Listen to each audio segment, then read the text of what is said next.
অপরিকল্পিত উন্নয়ন কর্মকাণ্ডের কারণে এবং দেশীয় মাছের অনেক প্রাকৃতিক প্রজনন ক্ষতিগ্রস্ত হচ্ছে। হাওরের মধ্য দিয়ে অপরিকল্পিত সড়ক নির্মাণের কারণে ইতিমধ্যে মৎস্য সম্পদের ক্ষতির কথা শোনা যাচ্ছে। হাওরে কীটনাশকের যথেচ্ছ ব্যবহার দেশি মাছের জন্য ক্ষতিকর।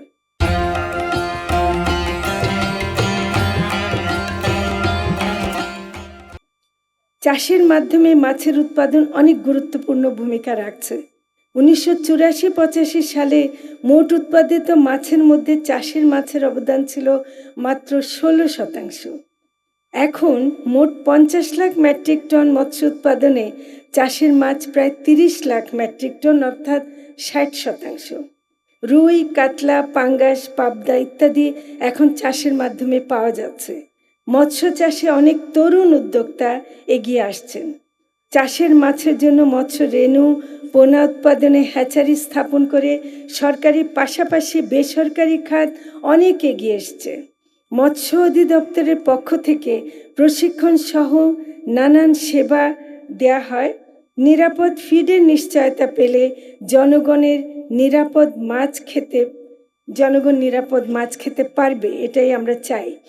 বর্তমানে আমিষের চাহিদা মেটানোর দিক থেকে চাষকৃত মাছের অবদান অনেক বেশি। বিশেষ করে শহরের শ্রমজীবী গরিব মানুষরা চাষের মাছের কারণে আমিষের চাহিদা মেটাতে পারছেন। ইলিশ আমাদের জাতীয় মাছ, ভিডিওতে আপনারা দেখেছেন। কিন্তু আমাদের একটা দুঃখ যে আমরা এখনো দেশের মানুষকে ইলিশ মাছ সাশ্রয়ী মূল্যে দিতে পারছি না। এর জন্য আপ্রাণ চেষ্টা করছি। জাটকা রক্ষা করতে পারলে আমাদের ইলিশের প্রাপ্যতা অনেক বাড়ার কথা। আরও অনেক কিছু কারণ আছে, যেমন নদীর নাব্যতা হ্রাস, নদীর দূষণ, বৃষ্টিপাত সময় মতো না হওয়া, মাত্রাতিরিক্ত তাপমাত্রায় ইলিশের প্রাপ্তিতে বাধা হয়ে দাঁড়াচ্ছে। ইলিশের আহরণ বাড়াতে হলে মৎস্যজীবীদের সহযোগিতা করতে হবে, বিশেষ করে দাদন থেকে মুক্তি জরুরি। বঙ্গোপসাগরে 7,000 বর্গ কিলোমিটার ইলিশের প্রধান প্রজনন এলাকা চিহ্নিত করা হয়েছে এবং পদ্মা, মেঘনা, ঊর্ধ্বাঞ্চল এবং নিম্ন অববাহিকায় মোট 6টি ইলিশ অভয়াশ্রম স্থাপন করা হয়েছে। আহরণ করা মাছ প্রাকৃতিকভাবে বেড়ে ওঠার জন্য মাছ ধরার উপর বছরের বিভিন্ন সময়ে নিষেধাজ্ঞা দেওয়া হয়।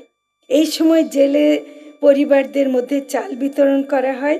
ইলিশের প্রজনন মৌসুমে নিষেধাজ্ঞা দেওয়া হয় 22 দিনের, যেটা অক্টোবর নভেম্বর মাসে। হাওরে জ্যৈষ্ঠ মাসে নিষেধাজ্ঞা দেওয়ার পরিকল্পনা হচ্ছে।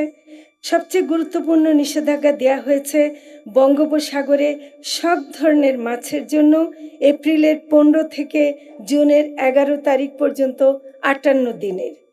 সমুদ্রে মাছ ধরার নিষেধাজ্ঞার এই সময়কাল অন্তর্বর্তীকালীন সরকার নতুনভাবে নির্ধারণ করেছে, যা আগে ছিল 65 দিনে, এবং তারিখ এমনভাবে ছিল যে আমাদের জেলেরা যখন নিষেধাজ্ঞা থাকার কারণে মাছ ধরতে পারছে না, তখন পার্শ্ববর্তী দেশের ট্রলার এসে মাছ ধরে নিয়ে যাচ্ছে।